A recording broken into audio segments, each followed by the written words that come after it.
ইফতারিতে নতুন কোনো কিছু খেতে মন চাইলে এই চিংড়ি মাছের এই চপটা ট্রাই করতে পারেন। খেতে অসম্ভব মজা আর অল্প সময়ের মধ্যেই কিন্তু এটা বানিয়ে নেওয়া যায়।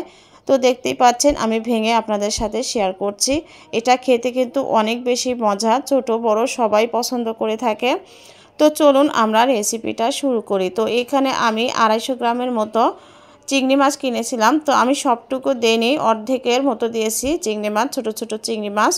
তো এর মধ্যে আমি বাকি যেগুলো দিব সেটাই আমি শেয়ার করছি। তো এখানে আমি কাঁচামরিচ দিয়ে দিলাম হচ্ছে 5-6টা। তো কাঁচামরিচটা খুব বেশি ঝাল ছিল না। আর আমি রসুনের কোয়া দিলাম 5-6টা, একটু বড় সাইজের রসুনের কোয়া দিয়েছি। আর এখানে আমি দিয়ে দিব হচ্ছে ধনিয়া পাতা। তো দেখতেই পাচ্ছেন ধনিয়া পাতা আমি এর আগে আমি দিয়েছিলাম হচ্ছে পেঁয়াজ 3টা। তো এটা আমার স্কিপ হয়ে গেছে ভিডিওটা। আমি ছোট ছোট 3টা পেঁয়াজ দিয়েছি আর ধনিয়া পাতা কিন্তু আমি এখানে কিছুটা দিয়েছি আর বাকিটা আমি পরে ইউজ করব। আর এখানে দেখতেই পাচ্ছেন আমি ব্লেন্ড করে নিলাম। ব্লেন্ডার না থাকলে অবশ্যই পাটাতে পিষে নেবেন। তো দিয়ে দিলাম আমি 1 চামচের মতো হচ্ছে লবণ, আর দিয়ে দিলাম 1/2 চামচ হলুদের গুঁড়ো, আর জিরা গুঁড়ো দিয়েছি আমি 1/2 চামচ, ধনিয়া গুঁড়ো দিয়েছি আমি অল্প একটুখানি দিয়েছি, যেহেতু ধনিয়া পাতা এর মধ্যে দেওয়া হয়েছে। তো ভালো করে মিশিয়ে নিচ্ছি, দেখতেই পাচ্ছেন। তো ভালো করে মিশিয়ে নেওয়ার পরে আর যারা ঝাল খেতে পছন্দ করেন তারা একটু মরিচ বেশি দিতে পারেন।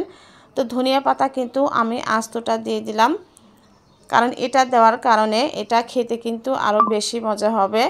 তো দেখতেই পাচ্ছেন এটা কিন্তু আমি খুব বেশি তেলে কিন্তু ভাজবো না, অল্প তেলে এটা ভেজে নেব। তো ছোট ছোট করে আমি বড়ার মতো করে কিন্তু দিয়ে দিচ্ছি। সাইজ ছোট অথবা বড় আপনাদের চয়েস মতো দিয়ে দিবেন। আর এটা খেতে এতটা মজা, একবার ট্রাই করে দেখবেন, তাহলেই বুঝতে পারবেন যে আসলে আমি সত্য বলছি নাকি মিথ্যা বলেছি। তো দেখতে পাচ্ছেন এক পাশ কিন্তু হয়ে গেছে, আমি উল্টে নিচ্ছি। আর আমার মনে হয় একঘেয়েমি নাস্তা সবসময়ই ভালো লাগে না, ইফতারিতে একটু আনকমন কোনো কিছু হলে কিন্তু বেশ ভালোই লাগে। তো আমি অর্ধেকের মতো কিন্তু ভেজে নিয়েছি, বাকিগুলো আমি তাওয়ার মধ্যে দিয়ে দিলাম।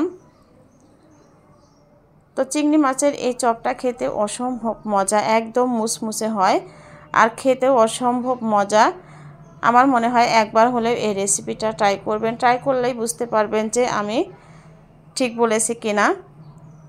আর দেখবেন যে পরিবারের সবাই একদম খুশি হয়ে যাবে এমন একটা রেসিপি যদি বানিয়ে দেন।